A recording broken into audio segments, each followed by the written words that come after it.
Hi, this is Mark Rosen from WCCO TV, and it's my pleasure to introduce my good friend Ron Henderson, the Fitness King, presenting Motivation, one word to help change your life. Hi. Have you ever had the time in your life when maybe you thought about learning a new language or maybe even a new sport? Well, on today's show, I have the pleasure of introducing to you Luke Wang. He is the owner and creator of TwinCitiesChineseTutor.us.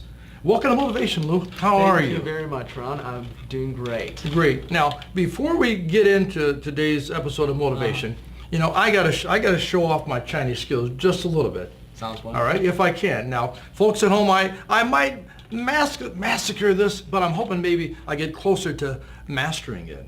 Wonderful. Okay. 欢迎欢迎，很高兴。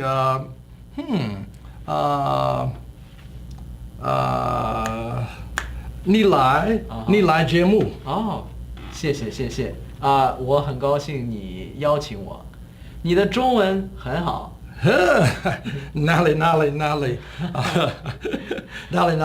太奇酷了。你学中文几年了？差不多2年了。这是我的爱好。啊，非常好。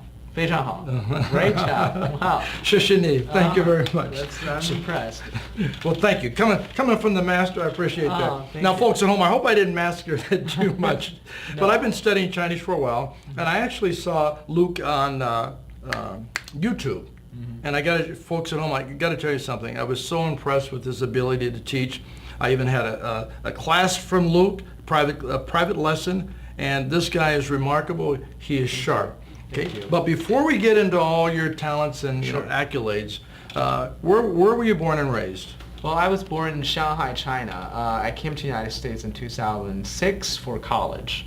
So I went to Saint Olaf College and has been sticking around teaching and helping students learn the Chinese language and culture. Okay, let's back up a little bit. So you're born in Shanghai. Yes. What was childhood like for you? You know, because you're here in the States now, but what was childhood like for you? Then I want to talk about, too, even the education growing up. What was childhood like? Well, in China, all students are required to study a foreign language, actually. English is a mandatory subject, along with Chinese and mathematics. So for all students, if you want to go to middle school, you have to pass the English test. Okay. If you want to go to high school, you have to pass another English test. If you want to go to college, you're going to pass another English test. If you want to go to grad school, even if you're studying, a major of ancient Chinese, you still need to pass the English test. And you passed all those. So Let's hear about that. That's a good question. Well, the fact is that I wasn't that great of a student for English language until probably near the end of high school, where I really had a paradigm shift moment. Explain that. So before then, learning language, as most people had experienced, is mostly a school subject. So you do it because your parents want to do it, because the school requires it. Yep. And you're doing it to make sure you get option A instead of option B, and the teacher teaches that way. Yep. Mm-hmm. This is not very helpful for learning language, and so I literally, as a bored teenager I was, I fell asleep in my tutor session for learning English. And I was getting to the last several years of high school, and I was exploring my options of college and universities.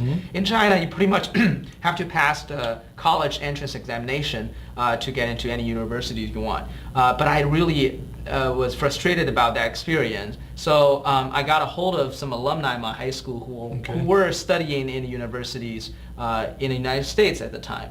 So, and then he was giving me some mentorship about the whole process, and I was really motivated to actually improve my English. And then I realized, I'm not really learning it to pass a test per se. I'm learning it so that I have a clear awareness that it's going to affect my life in the United States. Yep. It's a survival skill. Then I look at it completely differently, and then I start to dig into more how I can learn better for myself, and how my brain works, what's the most effective way of remembering vocabulary, building the habit of thinking in a different language, and that really later on affects my teaching a lot too. Okay, so let's go back to that. Sure. So here you are. Yeah. You didn't do well in school initially. No, Okay. no. And I think I call you Tong Ming, Hen Tong Ming. That means he's very, very smart. Thank Okay. you. And here you are. You're teaching, and you're Right. you're a great. You're a great. I mean, honestly, you're a great teacher. Thank you. All right. So. But when you look at your background, you would say Sure. there's no way that this guy would be actually teaching. Right. And you've taught politicians, you've taught a lot of people. Right. Dignitaries. I've taught diplomats, U.S. Right. diplomats, CEOs, international lawyers, NBA players. Yes, sir. And also, of course, a lot of students from all ages. Right. But the way I look at my role when I'm helping students, well, all started from college. I was pretty much a teaching assistant at Saint Olaf for the Chinese language department, and I started just building rapport with other students because I can see how they struggle, because I was that person Sure. who was struggling, and Right. and I can totally relate to anyone who had difficulties learning a language, and eventually I was able to speak English fluently thanks to a lot of people. Sure. And you learned most of that here, though, right? Actually, well, not exactly. Well, I have to pass a level test called TOEFL, Test of English as a Foreign Language. Just to, okay. So you have to reach a certain level to qualify you for applying for colleges here. Okay, and how does the learning, as far as the education of how Yeah. they teach there, how does that different from here in the States? So first of all, there is a certain level of consistency on the teaching material that Chinese schools use. Okay. So when you transfer to a different school, you're not starting from zero. Okay. You are pretty much expect to pick up where you left. Are they loving? Because you go to college, the teachers are all loving here, right? Well, no. In Minnesota there, come on. No way, no way. I was never told that I was a good student until wow. Yeah, until I came to the United States. So it was quite of a. I fought the idea of being a teacher for a while, just Okay. because my experience in China. But on the other hand, I enjoy, clarify things, making things simpler to understand for Right. people, and also helping people to improve. Yep. So that's some traits that eventually lead to my career as a tutor and trainer and a teacher. Okay, and Yeah. before we go to that, when Yeah. you were learning English, what you had trouble with it, I think, in the beginning. Sure, yes. Now, what did you pick up? And I know you use this Right. when you're teaching people Chinese. Right. What was it in there that you picked up that started making it easier I for see. you? Yeah. So for a very long time, memorizing vocabulary, Right. spelling was just a big headache. I started to learn a little differently because I was actually really interested in American culture and American music. Yep. And as a musician, I started to listen to a lot of American songs. So just for people that, most Chinese people are very familiar with American pop cultures, a lot more than the Americans' understanding of Chinese pop cultures, right? So as a listener of those songs, I was learning and practicing singing. And during that process, I realized, start to pick up the flow of the language. Yep. And that's also very, very important. Whatever language you learn is to understand how they flow. Yep. The rhythm, the melody of a language is crucial when it comes to speaking. Yes. So this is something that a school doesn't really teach. Most of teachers, in China, doesn't really quite grasp that idea Right. themselves. Right. So, for example, I'll give you an example. I always say Mall of America. Everybody understand that. Right. Mall of America. But in China, when you're learning word by word, you will not say it as smoothly like Mall of America, because those blurring of the consonant and vowels between words is really hard to fathom. And that's something that hasn't been explained to Right. Chinese people. So when it comes to teaching Chinese later on, this is also something I start to address, is the rhythm and the flow. And that really can help you understand and express yourself better. Right. So another thing I did at the time is, because of the paradigm shift moment, I tried to immerse myself and try to push myself to think in English every moment. So all the monologues I had when I look into the mirror, when I'm working on some problem myself, I will try to force myself start to speak English. Right. And this is the major difference between, you know, learning a language from acquiring a language. Right. To acquire something, you actually really need to internalize it. Right. Oh yeah. And because I'm thinking Chinese right now while you're talking. Exactly. I'm thinking Yinghua. Uh-huh. Okay. Wait, I mean, I'm thinking Exactly. basically. So every time you were dealing with something, you were thinking English. Yeah. English. Okay. Exactly. So you started teaching here how many years ago? 7 years ago? Yeah, that's about Okay. right. How did you decide that, hey, I'm gonna do this paradigm shift, and now I'm taking all this, you know, and I'm gonna start my own school. Right. Where did it start? So what I offer is mostly private lessons, one-on-one tutor and mentorship. So And how did you start it? So the reason why I started this actually is because after college I had a degree in economics and Asian studies, and I had years of experience working with students as a teaching assistant. Okay. So one of the professors from my college referred a student who was struggling in a high school to me for some assistance. So I was tutoring him part-time. Did you enjoy that? Oh, I loved it. Okay. But the experience is so wonderful that both the family and I are now long-term life friends. The student now is in college and is very successful. Okay. And so at that time, turn a C student to a straight A student. That experience is just really motivating. It's really spiritually rewarding. So I was like, maybe I should just do more of that. So as I was, you know, listing myself and picking up more students, helping more people, I realized this is really something that's, you know, rewarding. Yes. And then I pretty much just turned that into a full-time gig.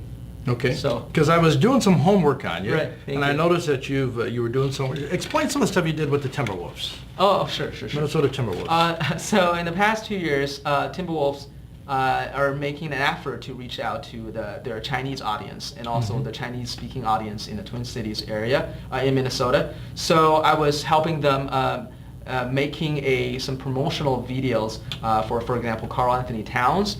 He was really trying to get into the All-Star game 2 years ago and trying to, you know, market himself to the Chinese audience to get some votes. So I helped the Timberwolves media team to put up a skit to really showcase his Chinese a little bit, and also you know, showcase the Chinese speaker, the Chinese students in the Twin City area, and they get together and the little kids from the emergent school start to speak Chinese, and that was just a great success. And eventually made it to the All-Star game that year. And last year, I mean, the beginning of this year was the Chinese New Year. So Timberwolves is also making an effort to reach out to the Chinese community by celebrating the Chinese New Year. And how did they get a hold of you? I got to interrupt. How did they get a hold of you? Very good How did they get a question. hold of this young man from Shanghai? Okay, that quit school. You know, didn't quit school, but you know what I'm saying. You had that experience. How did they get a hold of you? Just turn that around. Yes. The media director of Timberwolves reached out to me. So I had been pretty much friends ever since, and we have a long-term relationship. If in the future, I'm pretty sure there's more efforts. They want to reach out to the Chinese market, and they have a minority owner of who is Chinese. Oh, that's good. Yeah, so they are actually traveling to China this coming month. So it's gonna be great. I definitely appreciate that experience. Right. Do you mind? Would you mind sharing with me and the audience Yeah. maybe one or two teaching techniques that you use? Because I want to show people what separates you from other teachers. Oh, wonderful. Thank you very much. Okay. So first thing I like to do is always I like to use musical instruments to explain the Chinese tones. Okay. So because Chinese language is tonal, which is quite different from English, we attach a pitch or a pitch change to each word. And it's a lot easier if I can demonstrate it on the instrument. Okay. That's one thing I do. Another thing I do is I try to establish a habit to help students learn. Yep. So there is something I called space repetition. So I develop a tool to work with some online flashcard sets and to document your progress. Every round you study, and it shows how much you remember every time. And in the end, it shows you to remember, a set of vocabulary, 20 words. How many rounds it takes you without looking back, without staring at it for more than 5 seconds. Okay. Eventually, students it's very clear for them to see the progress. Another thing I love to do, especially with younger students, is total physical response. That means I'm not going to explain anything. This is what a lot of immersion schools do. I'm not going to explain anything. I'll just do it with you. And you just watch me, and you will pick up the visual cue, the body language. For example, if I say, 好,很好,很好,非常好,非常好. and you're going to do it with me. And this is pretty much universal language, means good, very good, Very good. extremely good. And we just do it. Connect that idea, the body motion, with the sound directly instead of translating to English. And this is another thing that I want to focus on, and I always emphasize to the students who are learning Chinese. I like this. Yeah. What's the youngest age that you've taught Chinese to, and what's the oldest? Well, I had students. You're guessing. Yeah, I had students from 3 years old to 75 years old. So the oldest is 75 so far. Okay. Is there a particular group that you would prefer to work with if you had a choice?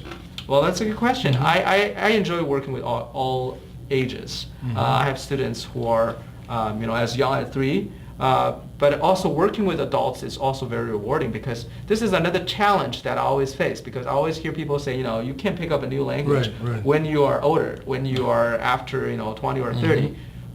In my experience, not true at all. And I definitely enjoy trying to turn that mindset around, to show students that at any age you can learn a new language, and it's going to be rewarding, it's going to be fun, it's going to be door opening.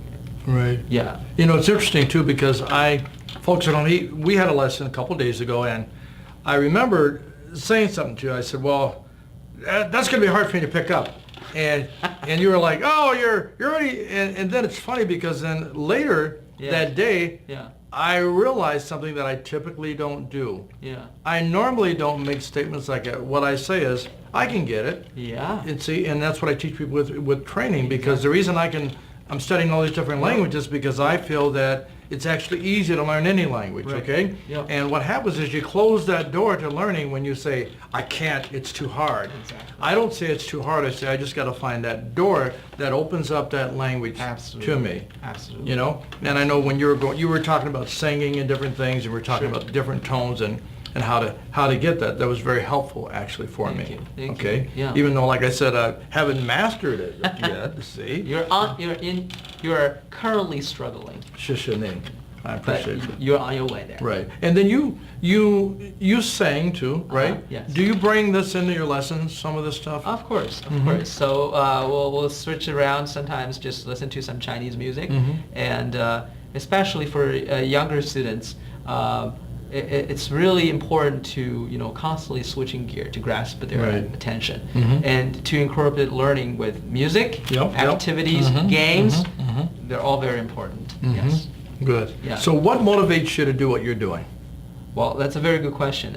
Main reason is that the instant gratification my generation love is when I see that I can make a difference every lesson. On helping students improve their language skills, and seeing that the light bulbs just pop up in their head, and that's really rewarding. Right. Now, let me ask you a funny question. Sure. Folks at home, I like to have fun with my guests. Sure. Would you ever consider shaving your head? Wow, that's something I've never thought about. Now, you know why I asked you that? Yeah. Because folks at home, if he shaved his head, he'd be like another fitness king, because you remind me of me. Because honestly, when I'm teaching people, when I'm training people, I get so much out of it. I just love seeing people take that next step up. When they conquer that and they see they can do it, and their body starts to change, and you feel that way about a student. They're picking up the pace. They're learning quicker. They're learning quicker. Exactly. Okay. Yes, absolutely. Definitely. So to answer your question, yes, I will eventually. Yes. Okay. Okay. Do you mind singing just a short little number, like maybe 2 lines, because we're talking about you saying. Oh, singing? Yeah, I want to hear you sing, just for the audience. Oh, okay. All right, I'll sing. Sing something in Chinese a little bit, then tell them what you said. Okay. 你问我爱你有多深，我爱你有几分。我的情也真，我的爱也真，月亮代表我的心。 I love that. Thank you. I love that. I know you like that song. I love that song. It's one of Yeah. my favorite songs. Yes. So this song is called "The Moon Represents My Heart." So it's a beautiful song. You asked me how much I love you. Right.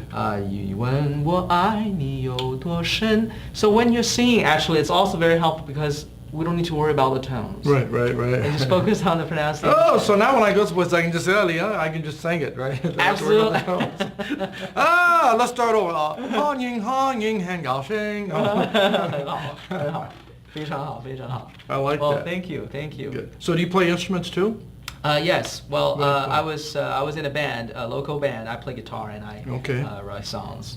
So that's learning instruments is actually very similar in a lot of ways with learning language because you start off. You have to practice slow to start off. Yeah. And then after you master the movement, the motion, you get smoother, that's when you can pick up the speed. And eventually you don't even really think about it. Yeah. You just keep doing it and you don't really pay attention to it. And that's where we want to be. Whatever language we're learning. Right. I'm pretty sure you share the same understanding. Oh, yeah. When you're working out, you probably will get in the zone. Oh, yeah. You don't really worry about it. And, Right. and that's the beauty of it, I think. Yeah. I like that. Yeah. Let me ask you this question. When Yeah. you're teaching, let's say you're teaching a high school student, Sure. but then now you have a dignitary that you're teaching. Is your teaching technique pretty much the same? Ah, that's a very good question. I'd see about year 12 to 13 as a milestone where the students start to engage more of their logical mind. So I will start to tap into that more Okay. after that age group. So what I will do before that age group, mostly like what I was just Sure. saying, we do a lot of motion, we play games, we learn vocabulary by pointing at things. But after they turn older, then I can start to leverage their logical mind and say, okay, here, let's see, why is this? This is how Chinese think. That's why I made those videos on YouTube, Chinese Grammar Simplified, because the way Chinese organize the sentence elements are quite different from English. At an early age, even though some of the students, even in immersion school, can pick up vocabulary really fast, can pick up the sound really fast, you can still see them constructing the sentence in the English way. Right. One of the examples is Chinese like to put the time and the place in the beginning of the sentence instead of the end. Right. So that if I point it out to older students, they can get it like that. But if I don't point it out, it's very easy for them to revert to the English way. So using the logic, explaining things logically is something I would do primarily to the older students. Okay. Yeah. If let's say a person calls you tomorrow, Sure. they watch Motivation, they call you, and Thank you. they're impressed with you, and they say, I want to take a lesson. Sure. They have no experience with Chinese at all. All right. Give me a brief sample of what that first lesson would be like. Just say maybe just the first 10 minutes. Okay. Yeah, Well, because it'd be good, because I'm saying it'd be good for the folks at home, because you're on this show, because I want to encourage people to learn a new language, and I love Chinese, and like I said again, I was fascinated by your teaching techniques. Thank you. Well, the first thing I want to always address is I want to get to know the students a little bit. What motivates them? What made them interested in learning Chinese? That's very important. If you're learning for business, then we'll focus on speaking and conversation. If you're trying to, improve your school grades, then we'll work on the fundamentals of vocabulary and everything. But if it's a beginner students, the first thing I will do is to clarify the understanding of what Chinese are. So because Chinese is actually a broad term to include all the languages in China. And there are about 200 something languages in China. And they're varying from region to region. The Chinese writing system pretty much been unified about 2,000 years ago from Qing Dynasty. So when people write it down, you can understand it pretty well. But when people speak, the dialects and accents are very different. But modern, in the past, 6 decades, the Chinese government made the Mandarin as the official language, made Mandarin the official language, and tell everyone this is the language that all the news media and all the TV shows are going to be speaking, and the schools will be teaching Mandarin. Wow. So I grew up actually speaking both Mandarin and Shanghainese. Shanghainese, which is the Shanghai local. And the one person that speaks that. That's right. All. Yeah. Yeah, and it's completely different. If I speak Shanghainese to people from for example, Beijing, they will not be able to understand me at all. I always compare the difference between Shanghainese and Mandarin is like the Shakespearean English versus the modern slangs. Okay, you hear from the rap music.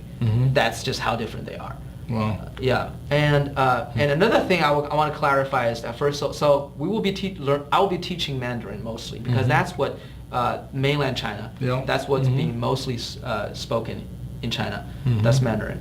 The next thing is the writing system. So there are the simplified character, traditional character. You probably heard of that. You don't know what that means. That means for the past couple of thousand years, Chinese pretty much are writing in the same way the whole time. Confucius writing the same character as we are today. But in the past several decades, to improve the literacy of Chinese people, the Chinese government go through a simplification process to make the writing a little easier. So a group of words, not that many, maybe a couple hundred of characters, got simplified. And that system is being used today in mainland China. The traditional characters are still used in Taiwan, Hong Kong, and actually mostly in the United States because early Chinese immigrants are still reading the traditional characters. So simplified characters is something I teach. So the first 10 minutes I want to clarify that usually. Good. And then I will introduce the pinyin system, which is how we speak, how sounds are being pronounced, and then we talk about how characters are developed. So in the very introduction lesson, that's what I do. Okay, folks, until next time, as they say in Chinese, can I say, 加油? 加油. That means you can do it, okay? I want to thank you for tuning in to Motivation. Sitting here with my guest, Luke Wang, all right? We're going to catch you next time, and all that you do, stay fit, stay positive, and stay motivated. I love you. Take care of yourself now. We'll see you.